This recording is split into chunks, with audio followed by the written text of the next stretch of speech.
Yes, good afternoon बच्चों।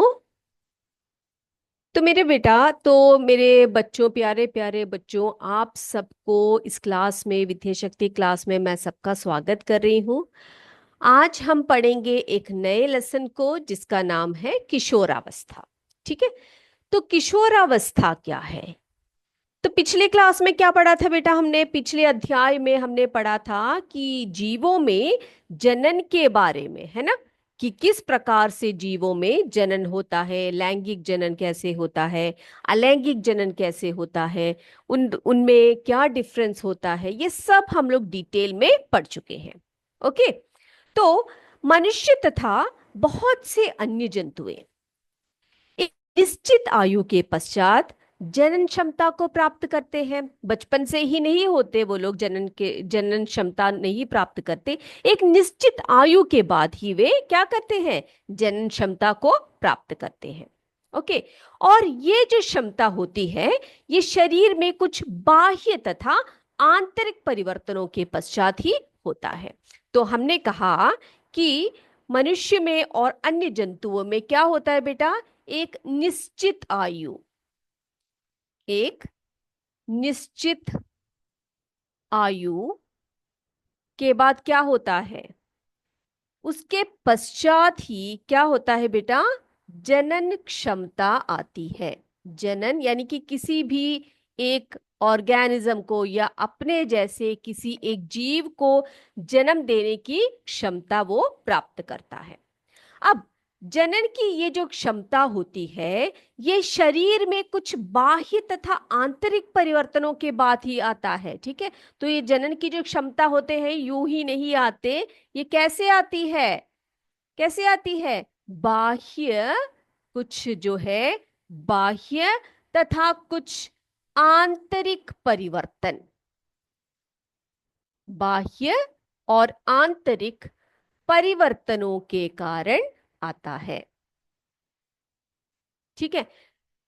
ये बात क्लियर हो गई सबको? अब बेटा, ये जो बाह्य और जो आंतरिक परिवर्तन जो जंतुओं में आता है या हमारे मनुष्य में जो आता है, शरीर में आता है, ये इनको आने के लिए क्या, किसकी जरूरत होती है, किसकी भूमिका होती है वहां पर बेटा? ये जब होता है बाह्य और आंतरिक परिवर्तन, इसमें बहुत बड़ी भूमिका निभाती है किसकी? कौन निभाता है? हार्मोन्स, है ना। हम लोग पढ़ चुके हैं हार्मोन्स के बारे में। तो जो हार्मोन्स होते हैं, ये बहुत बड़ी भूमिका निभाते हैं। ठीक है। अब बेटा, इस इकाई में हम क्या पढ़ने वाले हैं? इसमें हम पढ़ेंगे किशोरावस्था, यानी कि एक ऐसी अवस्था जब हमारा जो जीवन काल की वो अवधि, जब हमारे शरीर में परिवर्तन होने लगते हैं और इसके परिणाम स्वरूप क्या आता है? परिपक्वता या मैच्योरिटी आती है। और उसी अवस्था को हम क्या कहते हैं बच्चे? किशोर अवस्था कहते हैं। और ये जो किशोर अवस्था होती है, ये कब से स्टार्ट होती है पता है आपको? किशोर अवस्था स्टार्ट होती है 11 से 12 वर्ष से प्रारंभ होकर 18-19 वर्ष तक। ओके। तो ये जो समय होता है मनुष्य में, इस समय को हम, इस अवधि को हम क्या कहते हैं? किशोरावस्था कहते हैं। ठीक है। तो ये वृद्धि का एक प्राकृतिक प्रक्रम है। और जीवन काल की ये अवधि जब शरीर में परिवर्तन होते हैं और इसके परिणाम स्वरूप जनन परिपक्वता आती है, तो उसके डेफिनेशन को हम लिखेंगे पहले, फिर उसको समझेंगे। ओके बेटा, चलिए। तो किशोरावस्था क्या है बेटा? बेटा, जीवन काल, जीवन जीवन काल की वह अवधि, जीवन काल की वह अवधि जब शरीर में, जब शरीर में ऐसे परिवर्तन होते हैं, ऐसे परिवर्तन होते हैं जिसके परिणाम स्वरूप, जिसके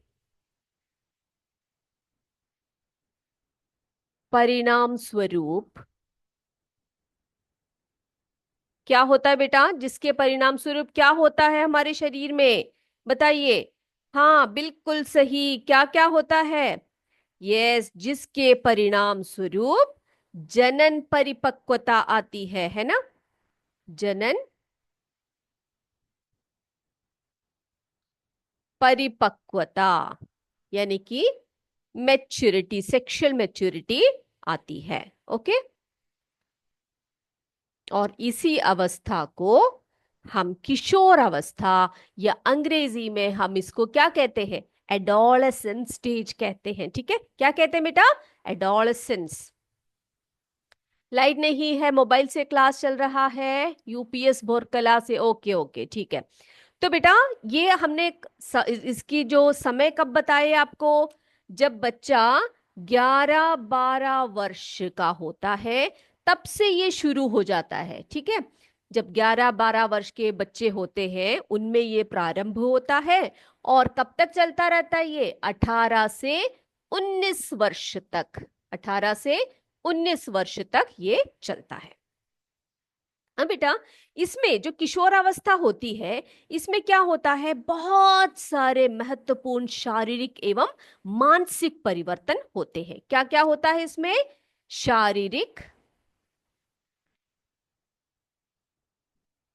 शारीरिक एवं मानसिक परिवर्तन। अब बेटा, आप सभी जो 8वीं कक्षा के बच्चे हो, आपको आप सभी कब हो बेटा? कौन सी अवस्था में हो अभी? कौन सी अवस्था में हो? बिल्कुल बिल्कुल, आप सभी कौन सी अवस्था में बच्चे? किशोरावस्था में, है ना? हाँ, क्या भेजा है यूपीएस चिरेगांव में? किशोरावस्था, टाइम एज चेंजेस।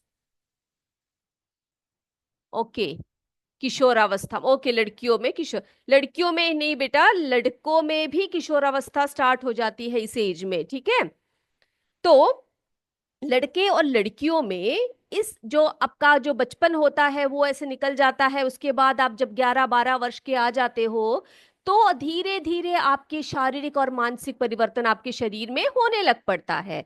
और 18 से 19 वर्ष तक वो कंप्लीट हो जाता है। ठीक है बेटा? ओके। अब ये जो बदलाव होते हैं, किशोर अवस्था जो होती है, इसमें अगर हम लड़कों की बात करें तो लड़कियों से थोड़े से पीछे से शुरू होता है। यानी कि लड़कियां थोड़ी जल्दी मेच्योर्ड हो जाते हैं। आपको लगता है इस तरह से? जो लड़कियां होते हैं वो थोड़े से जल्दी परिपक्व हो जाते हैं, जल्दी से मेच्योर्ड हो जाते हैं वो लोग, है ना? लड़के तब भी अपने उछल कूद में लगे रहते हैं, लेकिन लड़कियां बहुत ही सयानी हो जाती हैं, है ना? तो बेटा, इन जो मानसिक और शारीरिक बदलाव होते हैं, ये कैसे कैसे होता है, क्या क्या परिवर्तन आते हैं, देखते हैं जरा। ओके, तो हम देखने वाले हैं कि किशोरावस्था में किशोर तथा किशोरियां, हम ऐसे बोलेंगे उनको। ठीक है? हाँ, यस, वेरी गुड। शारीरिक चेंजेस देखने को मिलता है। हम शारीरिक चेंजेस तो देख सकते हैं बेटा, उसके साथ साथ ही क्या देखते हैं हम? मानसिक परिवर्तन भी बच्चों में आ जाता है। ठीक है, तो बोथ शारीरिक एंड मानसिक परिवर्तन आता है। तो हम अभी देखने वाले हैं कि क्या क्या परिवर्तन होते हैं। चलिए देखते हैं। तो किशोरावस्था में जो जो चेंजेस होते हैं बच्चों में, जो किशोरों में या किशोरियों में, वो क्या क्या बदलाव होते हैं, जरा हम देख कर आते हैं। ये देखिए बेटा, यहां पर, यस, तो आप देख सकते हो यहां पर क्या क्या बदलाव आ रहे हैं। देखा आपने?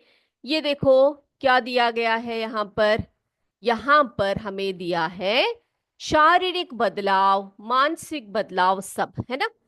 तो बेटा, पहला तो हम देखेंगे, लंबाई में वृद्धि होती है। आप देख सकते हो जो 11-12 वर्ष के जब बच्चे होते हैं, जो बचपन से उनमें परिवर्तन आता रहता है, जब शिशु होते हैं उनसे उसके बाद परिवर्तन आते रहते हैं।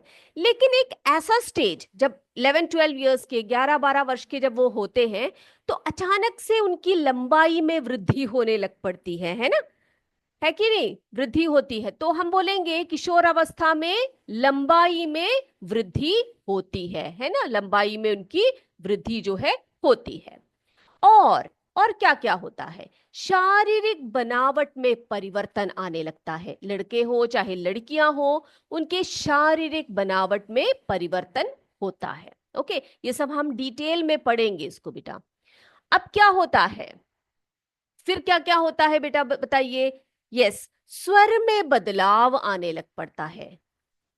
जो किशोर होते हैं, जो किशोरियां होते हैं, उनके स्वर में बदलाव आप पहचान सकते हो। उसके बाद क्या होता है, जननांगों की परिपक्वता। जो जननांग होते हैं, मादा जननांग लड़कियों में, जो नर जननांग होता है लड़कों में, उनमें परिपक्वता या मैच्योरिटी आनी शुरू हो जाती है। ओके, उसके बाद मानसिक एवं संवेदनात्मक विकास, यानी कि उनका मेंटल एज जो होता है वो भी, यानी कि बड़े बड़े बातें करने लग पड़ते हैं, जो बड़े लोग कहते हैं उनको वो समझने का प्रयास करते हैं वे लोग, है ना।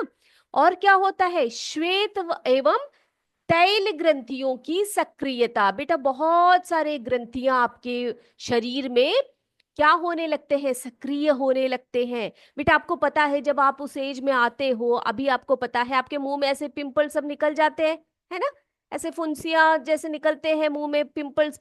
तो आप बोलते हो क्रीम लगाना है, वो लगाना है, ये लगाना है, पिंपल्स को हटाना है ना। तो बहुत सारे क्रीम सब आप लगा कर देखते हो। तो वही वो क्यों होता है बच्चे, क्योंकि आपके जो बॉडी में है वो श्वेत एवं तैल ग्रंथियों की सक्रियता होने के कारण होता है। ओके, तो इन सभी, अभी जो हमने 6 बातें कही ना इसमें, इनको एक एक करके हम लेंगे और समझेंगे, राइट। लंबाई में वृद्धि, शारीरिक बनावट में परिवर्तन, स्वर में बदलाव, श्वेत तैल ग्रंथियों की सक्रियता, मानसिक एवं संवेदनात्मक विकास, जनन अंकों की परिपक्वता। ओके, तो इसको एक एक करके देखें हम लोग, एक एक करके पढ़े बच्चे, चलिए। यस, किसने पूछा, यूपीएस बोरकला ने, लड़कों की आवाज में भारीपन आ जाता है। Very good, very good. ये सभी पॉइंट्स अभी हम लोग डिस्कस करने वाले हैं उनके स्वर में। आप देख सकते हैं जो बच्चे होते हैं, जो किशोरावस्था में जो बच्चे होते हैं, उनका स्वर जो होता है वो काफी भारी हो जाता है ना। यस, तो उसका कारण क्या है ये भी आपको बताएंगे। तो सबसे पहले ये जो हम लोग लिख रहे हैं वो है शारीरिक एवं मानसिक परिवर्तन। शारीरिक एवं मानसिक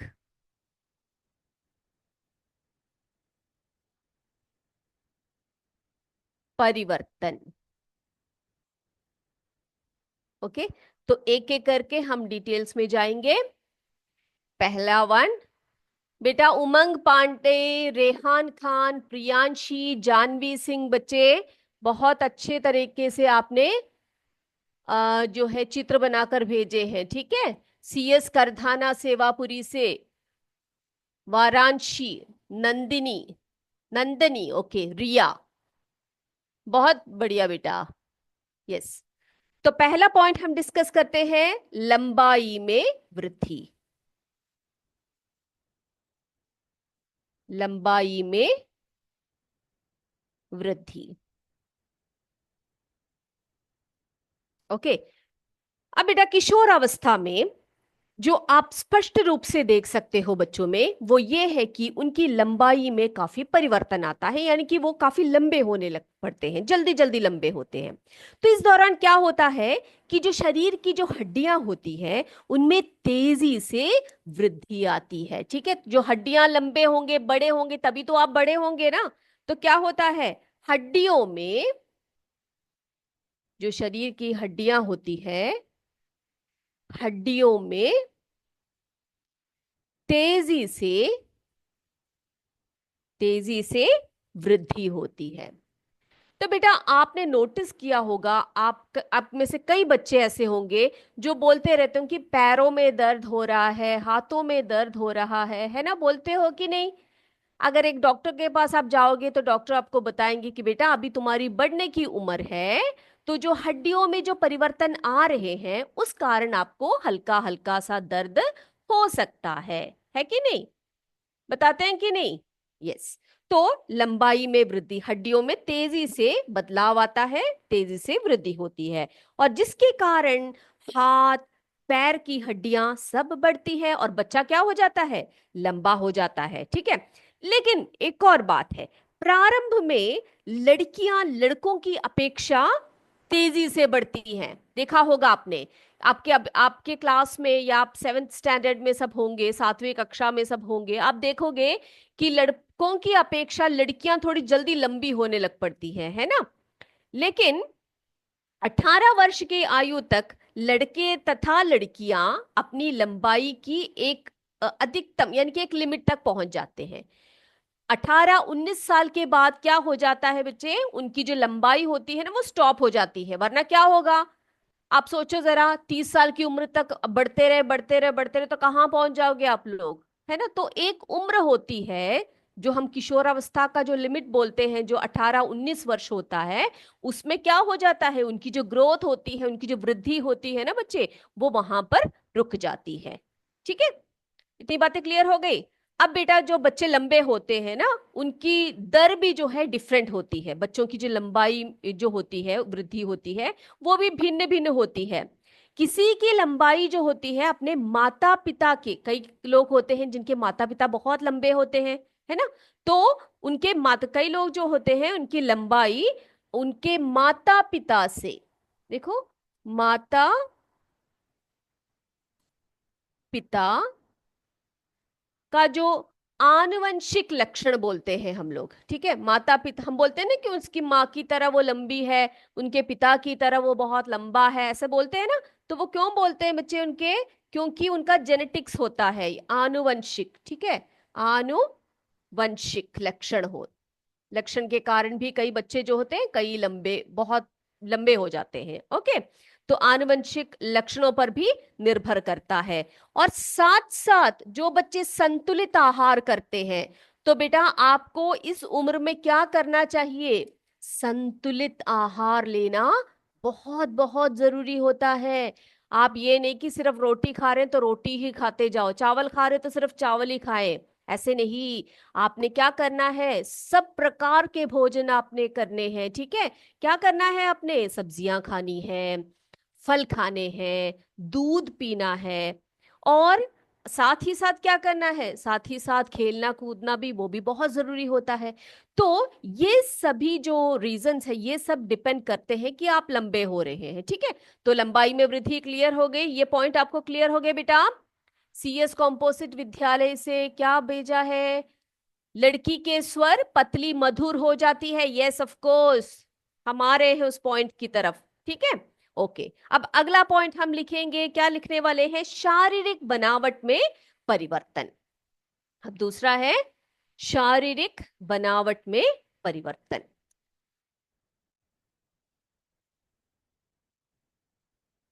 शारीरिक बनावट में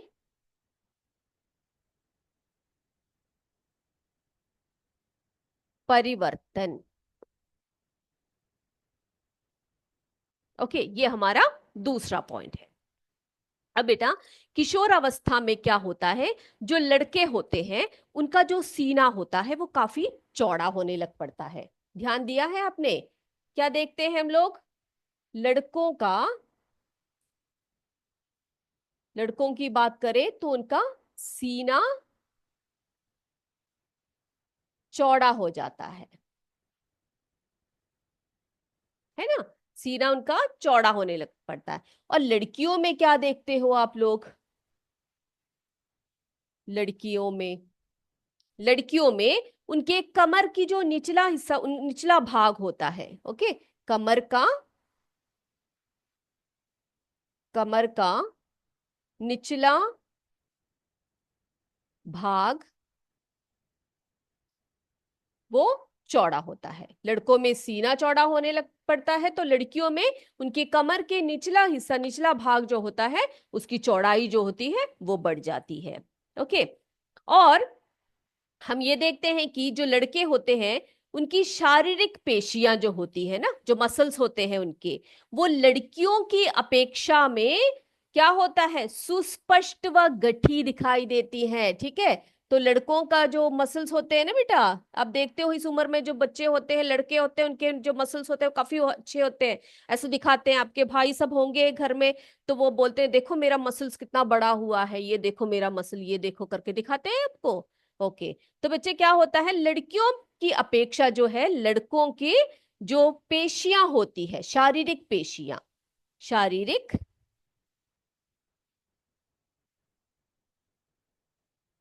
शारीरिक पेशियां लड़कियों की अपेक्षा में क्या होती है, सुस्पष्ट, सुस्पष्ट व गठी। ओके। काफी अच्छा मजबूत एकदम होता है, स्ट्रांग होते हैं, very good. UPS board class से, हाँ, स्ट्रांग हो जाते हैं वो लोग काफी, है ना। ओके, तो स्ट्रांग होने के लिए ऐसे ही नहीं हो जाते, आपने क्या करना है, अच्छा भोजन करना है और अच्छा खेल कूद करना है, एक्सरसाइज करनी है, तो काफी अच्छी मजबूत बॉडी आपकी बन जाती है, राइट। ओके। अब अगला तीसरा पॉइंट हम पढ़ेंगे, क्या पढ़ेंगे, स्वर में बदलाव। ओके। तीसरा पॉइंट है स्वर में बदलाव।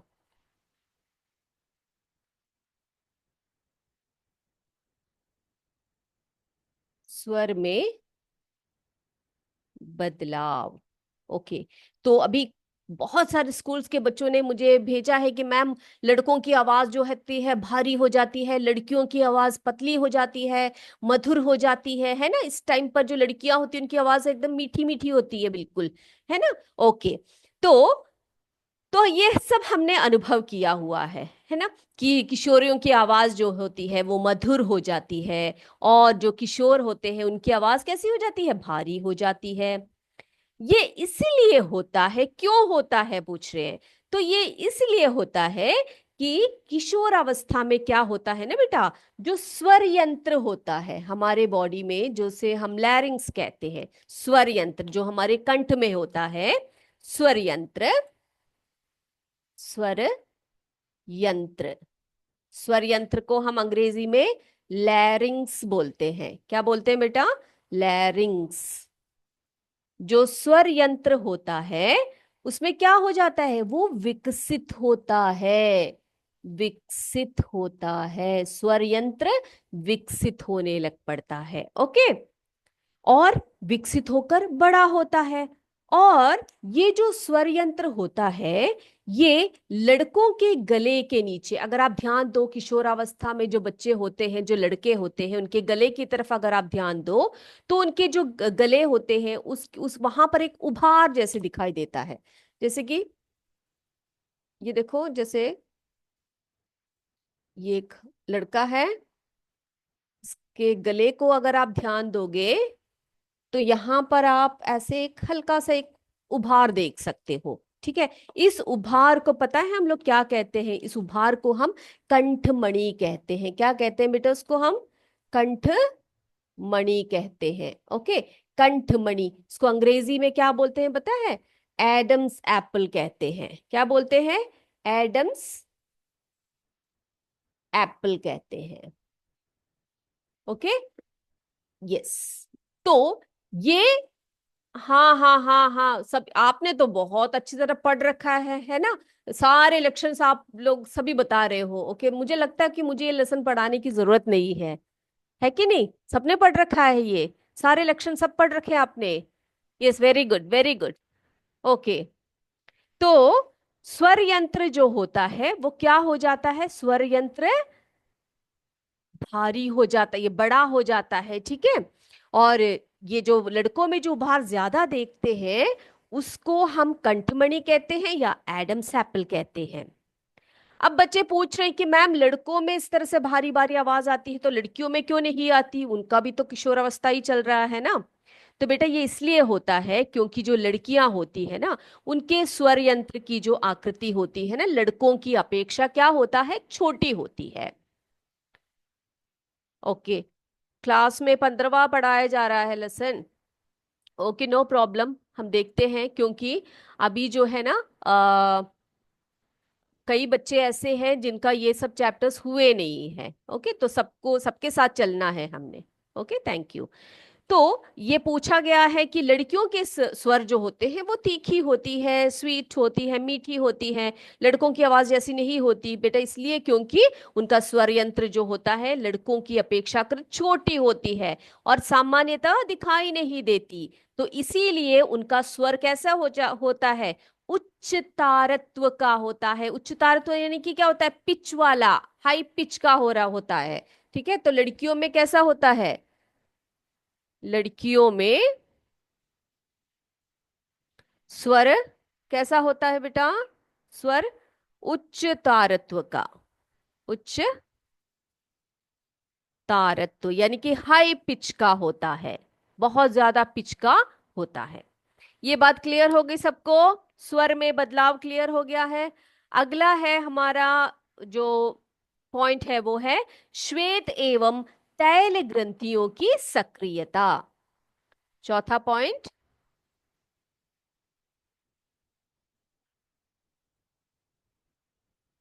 श्वेत एवं तैल ग्रंथियों,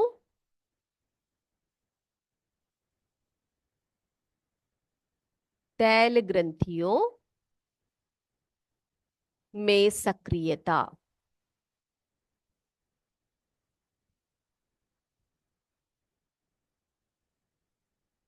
ओके, तो क्या होता है इस उम्र में, किशोरावस्था में श्वेत ग्रंथियां जो होती है हमारी, यानी कि जिसमें से बहुत सारे सेक्रीशंस निकलते हैं, जैसे कि आप बोलते हो कि पसीना ज्यादा निकलता है ना।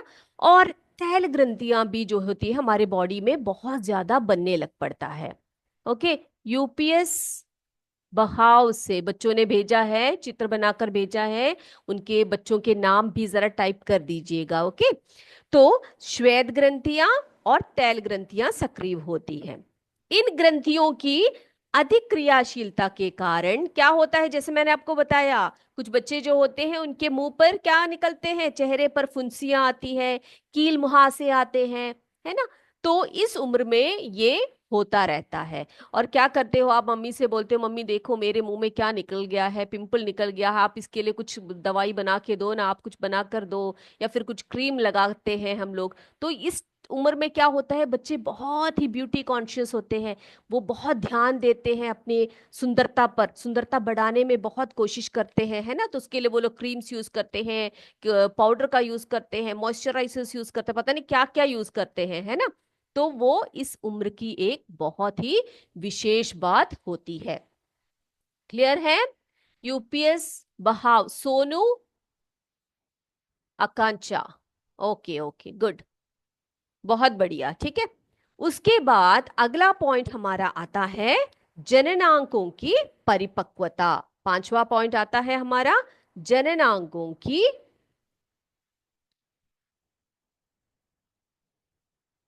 जननांगों की परिपक्वता।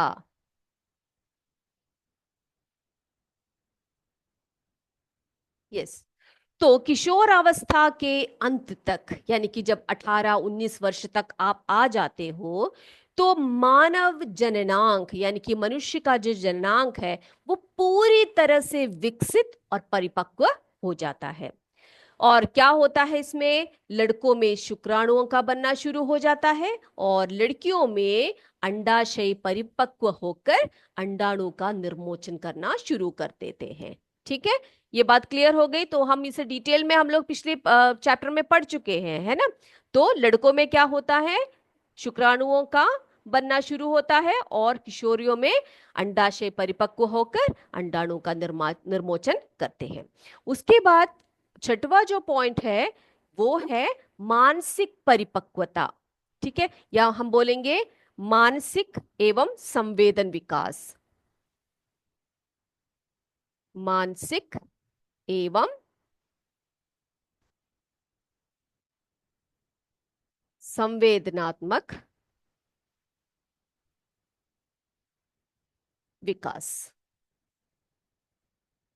तो शारीरिक ही नहीं बल्कि मानसिक विकास भी होने लगता है ना। तो इस समय पर जो बच्चे होते हैं अधिक चिंतनशील होते हैं, संवेदनशील, भावुक तथा स्वतंत्र हो जाते हैं। बहुत तरीके से वो लोग सोचना शुरू कर देते हैं, है ना। बहुत बड़ी बड़ी बातों को वो सोचते हैं, समझते हैं।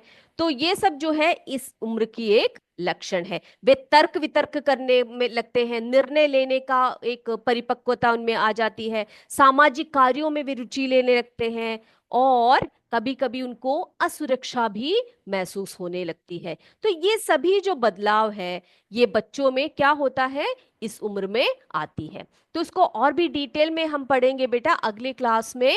अभी मैं क्या करूंगी, इस समय पर आपके बाकी सारे जो नोटबुक्स आपने भेजे हैं, जो आपके वर्क्स भेजे हैं, उसको चेक करूंगी।